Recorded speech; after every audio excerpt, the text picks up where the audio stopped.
रांची में ईडी की छापेमारी के बीच एक चिट्ठी से कांग्रेस के प्रदेश अध्यक्ष राजेश ठाकुर बुरी तरह से घिराए हैं। इस चिट्ठी को लेकर बीजेपी हमलावर है। चिट्ठी से यह दिख रहा है कि राजेश ठाकुर भी ट्रांसफर पोस्टिंग की पैरवी करते हैं।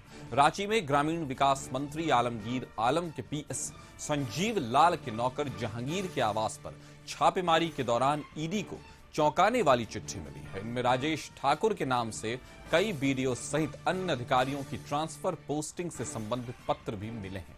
ईडी के हाथ लगी सूची में राजेश ठाकुर की ओर से लिखे पत्र में कहा गया है कि कटमदार बीडीओ शालिनी खलगो को हटाकर हजारीबाग से कहीं दूर भेजा जाए, इनको हटाना जरूरी है। पत्र के नीचे राजेश ठाकुर पीसीसी लिखा हुआ है।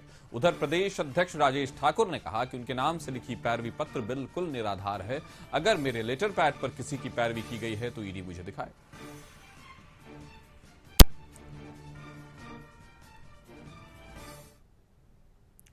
उधर बीजेपी सांसद निशिकांत दुबे ने सोशल मीडिया पर एक और पोस्ट कर कांग्रेस की मुश्किलें बढ़ा दी हैं।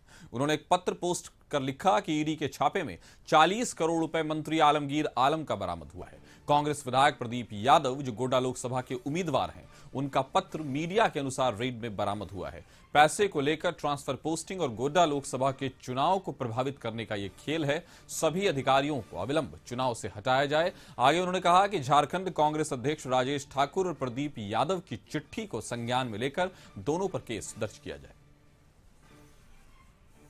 तो बीजेपी सांसद निशिकांत दुबे ने कांग्रेस पर हमलावर हैं। उन्होंने एक चिट्ठी सोशल मीडिया पर पोस्ट करके फिर से हड़कंप मचा दिया है। इस खबर पर ज्यादा जानकारी के साथ संतोष हमारे साथ जुड़ गए हैं। संतोष, कांग्रेस की मुश्किलें खत्म होती नजर ही नहीं आ रही। एक तरफ ईडी का रेड, उसमें पैसों का मिलना और अब चिट्ठी का मिल जाना, उसने आकर और आग में घी डाल दिया है। क्या कहेंगे आप?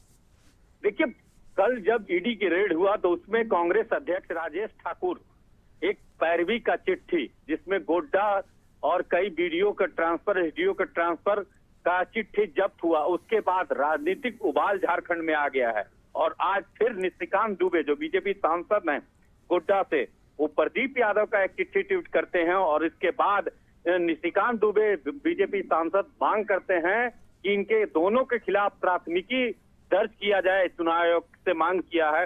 तो कहीं ना कहीं जो चिट्ठी बम के बाद झारखंड की राजनीतिक और उबाल पर हो गई है, क्योंकि दोनों तरफ से वार का जो राजनीतिक जो चिट्ठी मिलने के बाद ईडी जब 35 करोड़ रुपया जब्त करती है, क्या नाम है उसके, आलमगीर मंत्री के जो पीएस है उसके आवास से, और उसके बाद जहांगीर आलम के घर से लगभग 31.20 लाख रुपया, 31 करोड़ बरामद करती है। और उसी में चिट्ठी जो बरामद होता है, उसके बाद बीजेपी लगातार किस तरह करप्शन, जो कांग्रेस का सरकार और जेएमएम का सरकार में करप्शन का अड्डा बना है, कि ट्रांसफर पोस्टिंग का खेल एक चिट्ठी में, क्योंकि ईडी का पत्र भी उसी नोट के बंडल में बरामद होता है।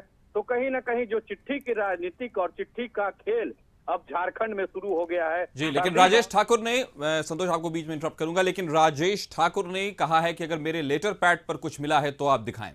तो एक तरफ ये पक्ष भी है। एक पक्ष राजेश ठाकुर का कहना है कि अगर मेरे लेटर पैड पर मिला है तो ये जांच का विषय है। लेकिन जो स्थिति है कासिफ की, जो स्थिति है कि जो जब ईडी जांच कर रही थी और नोटों का पहाड़ झारखंड में मिल रहा था, उसमें एक चिट्ठी बरामद होता है कि जो ईडी के अधिकारी द्वारा मुख्य सचिव को चिट्ठी लिखा जाता है, वो भी चिट्ठी बरामद जी। तो फिलहाल हम ये कह सकते हैं कि अभी फिलहाल पैसे के साथ साथ, धन के साथ साथ चिट्ठी की सियासत भी झारखंड में जबरदस्त रूप से गर्मा गई है। हमारे साथ जुड़ने के लिए संतोष आपका शुक्रिया। खबर पे नजर बनाए रखें।